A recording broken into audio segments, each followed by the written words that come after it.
Rethinking Mutations. Richard Fortey has poetically captured the significance of genome research for evolutionary theory in a delightful popular book. Every new discovery about the genome is consistent with evolution having happened. Whether we find it appealing or not is another question. But personally, I like being fourth cousin to a mushroom and having a bonobo as my closest living relative. It makes me feel a real part of the world.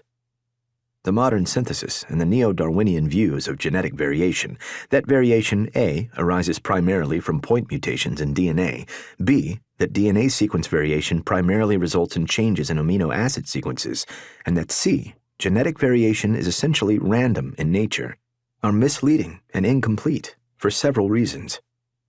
1. Genetic information and complex cellular structures it determines consists of a metaphorical scrapyard of reusable modules, parts of the developmental toolkit. 2. Reusable modules are subject to modification, emergent interactions, and fine-tuning in various ways brought about by selection, including both sudden and gradual forms of change. 3. Numerous mechanisms, including metaphorical selfish DNA such as transposable elements, TE, modify genomic DNA in various ways and acquire a variety of functions in particular contexts. They are metaphorically selfish because, like viruses, the DNA sequences tend to replicate themselves and increase their numbers, independently of the needs of the host organism in which they reside. This can lead to fortuitous innovations that are selected when they happen to prove advantageous in the context of surrounding genomic DNA sequences. 4. DNA sequences derived from TE comprise substantial portions of many eukaryotic genomes. About 44% of the human genome is derived from TE. In maize, a type of corn plant, TE comprise about 90% of the genome and are responsible for mutations in the corn plants that behave in a non-Mendelian fashion. 5.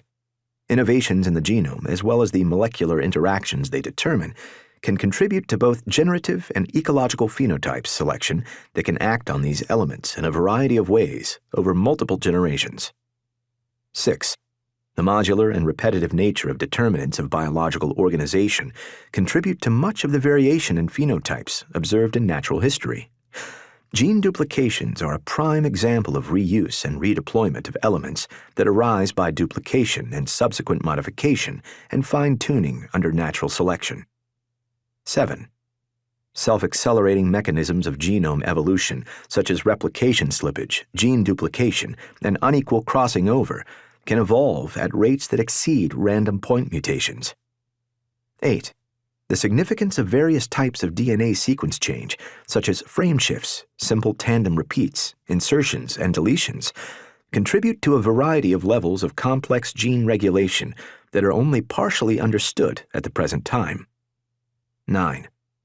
Various types of weak molecular interactions are redundant, often are parts of networks of signaling cascades, and represent flexible raw material that may be useful in different ways in different cellular and ecological contexts. 10. Other types of heritable changes in DNA sequences involve rearrangements, insertions, or deletions of visible portions of chromosomes, as well as occasional duplications and subsequent evolution of entire chromosomes and even entire genomes. The UES incorporates a broader spectrum of mechanisms into genomic evolution.